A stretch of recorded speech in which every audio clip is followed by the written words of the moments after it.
Lisa Plants of Montana knew in a split second when she got a call from the sheriff's specialization on a dim November evening that her girl was dead. She said the sheriff called us, however didn't let us know wrong, and said that they needed to come to our home at long last, saying they don't come to your home except if somebody has passed on. So I let my better half know that Linnea had kicked the bucket and we want to set ourselves up, showing up soon after 12 p.m.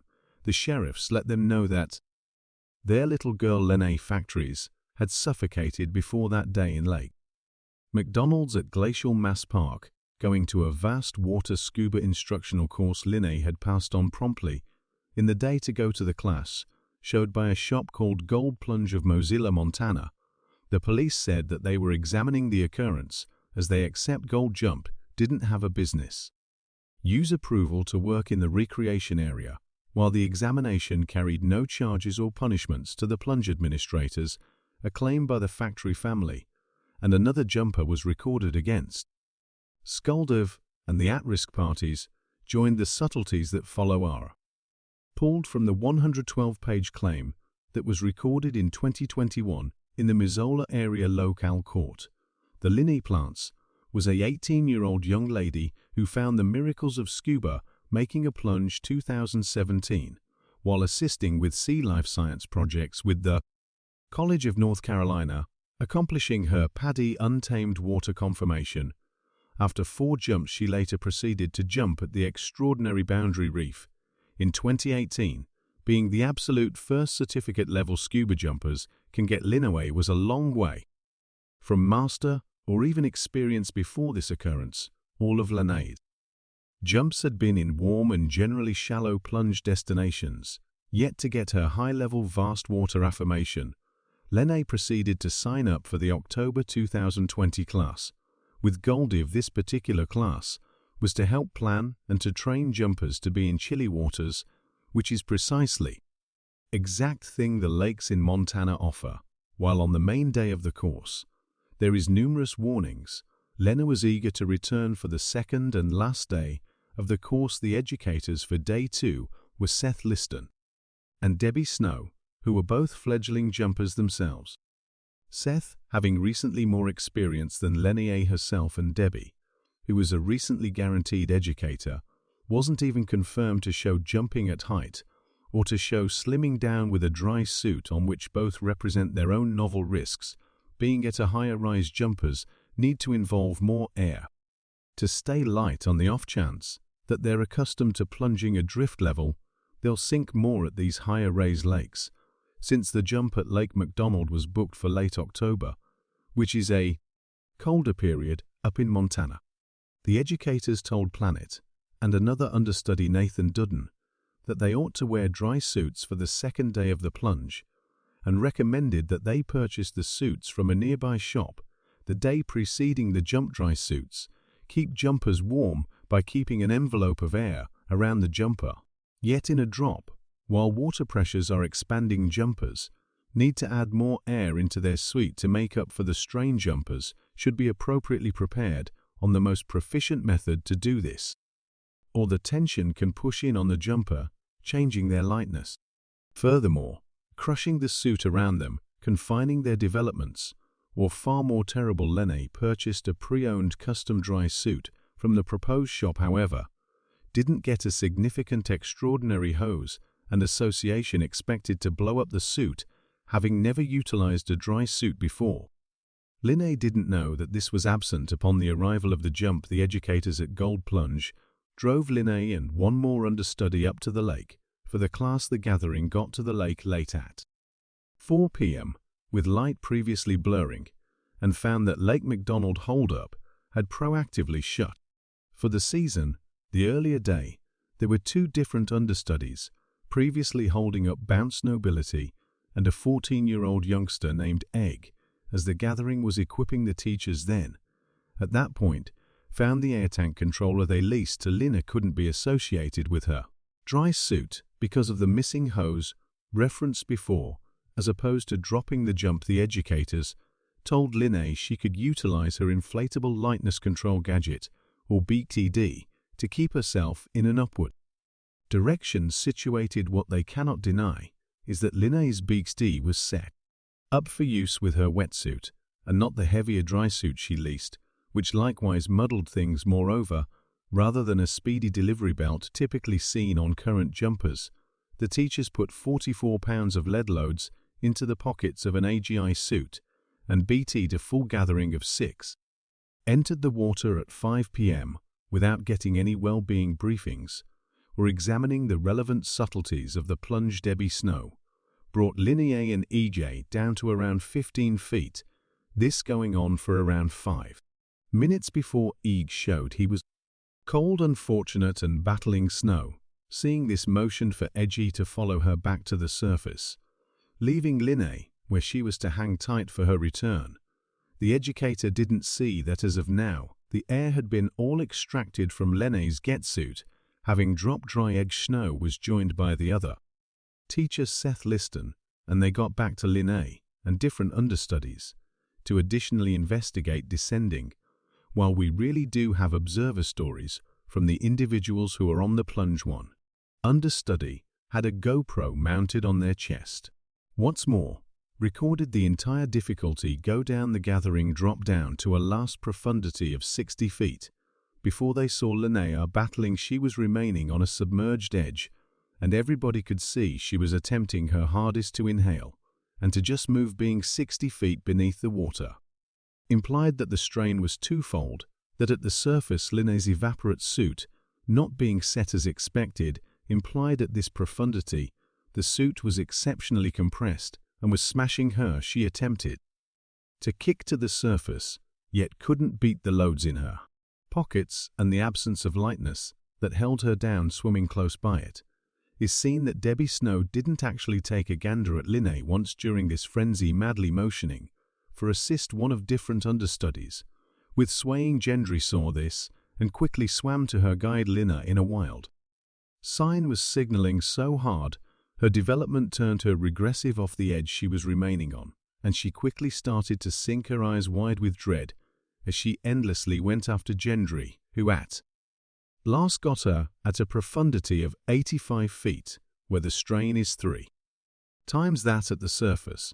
Linnea battled significantly more to inhale, as her body was in a real sense being squashed. Upper class worked for north of a moment to attempt to save Linnea as they kept on sinking, yet he was unable to find the lead loads to drop them. Linnea proceeded to lose her air controller, compelling nobility to impart his crisis one to her at this high of strain. With it just rising, he realized that they were both running out of air, and in the last exertion upper class attempted to hurl Linnea up, yet essentially couldn't lift her. He had to leave her behind and went for help, soaring up from 105 feet in under. Brief nobility couldn't find anybody at the surface after Snow in the end got to him and heard nobility's story. She dove down to search for Linnea, however couldn't find her. It required a second jump with Seth Liston before they found Linnea 127 feet beneath and returned her dormant body to the surface. The coroner was told by Janine Olsen, the proprietor of the plunge shop, that Linnea was seen by a jumpmate to frenzy and afterward fall latently to the lower part of the lake in the wake of swimming without trouble at a profundity of 40 feet.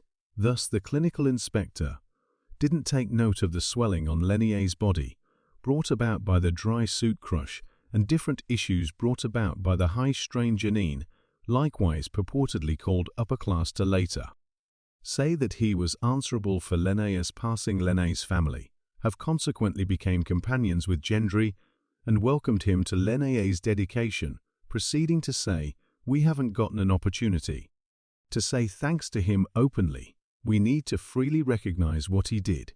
He's very impacted by what occurred, and he's a sweet man." One of the plant's lawyers, David Concannon of Sun Valley, Idaho, has dealt with many cases connected with scuba jumping. Concannon said he'd never seen such a terrible case, proceeding to say that Payday is named on the claim because of the way that Pardee highly esteems its projects and product, however doesn't hold the individuals from its retailer and resort affiliation responsible. Rather, the raw individuals get impetuses to sell more certificates. and to utilize more teachers, which can prompt a few cut corners and chances taken proceeding to show that in the event that a shot defies the norms, PD doesn't illuminate the public that the shop has been removed from the program or decertified. For Linnea's situation, the gold jumping educators weren't completely qualified and neglected to follow the horde of well-being practices and rules promoted by PADI. Yet this wasn't whenever that gold plunge first had disrupted the guidelines in July of 2020, as per records. Ellen Hubbles sued Gold, making a plunge the passing of her better half, Jessie, who suffocated in ravine ship in June of 2019. Jessie, who hadn't scuba made a plunge over 25 years, wasn't insured. However, gold jumping actually delivered him hardware, and it was subsequently observed that Hubble's controller was on, in reverse, while the Hubble case was all the while progressing and hadn't gotten far when Linnea had collaborated with gold jumping. It was basically impossible for her to realize about the Hubble case, as Paddy doesn't deliver his data. The plants and nobility are suing gold jumping of Mozilla, the proprietors David and Janine Olson, the educators Debbie Snow and Seth Liston, as well as Paddy overall, for $12 million on June 10, 2021, in a miserable, unsuccessful labor of equity. Lawyer's office informed Public Park Administration Specialist Curtis Kennedy, who researched this case, that it wouldn't indict jump teacher Deborah Snow or any of the others engaged with this misfortune, tentatively saying it seems Snow was careless, and maybe terribly so, in a few regards explicitly. Your examination demonstrates Snow didn't guarantee factories had a practical dry suit with fitting set loads, and she neglected to persistently direct plants during the plunge anyway. Snow's carelessness didn't ascend with the end result of being criminal. Snow revealed that she had no particular worries about plants having the option to effectively finish the jump, and Snow didn't have the foggiest idea what had turned out badly. The clinical inspector that led factory's dissection resolved she passed on from suffocation by suffocating. The letter proceeds with the observer proclamations, and video from the episode shed some light on the occasions of plants suffocating. However, we can't lay out that it was Snow's knowing behavior that caused her passing. Appropriately, we are declining to criminally arraign Deborah's presently. The letter endorsed by U.S. lawyer Leif Johnson and Carla Painter. The family thus answered the choice by the U.S. lawyer's office by saying, "We have lamented the deficiency of our girl since the day she left this world. Now we lament the deficiency of reasonableness, equity, and capability in our public authorities who are accused of guarding us. This isn't just a misfortune for Linnea and our family, yet in addition for the residents of the condition of Montana, we deferentially ask us." Lawyer Leif Johnson and his office to investigate all the proof with the objective guidance and help of clinical and plunging experts who comprehend what it implies, and to consider bringing charges against all punishable gatherings under all pertinent criminal resolutions. The way things are presently, Deborah Snow won't be accused of even a stopping infringement for causing the demise of our little girl. This isn't equity getting definitely no charges to anybody.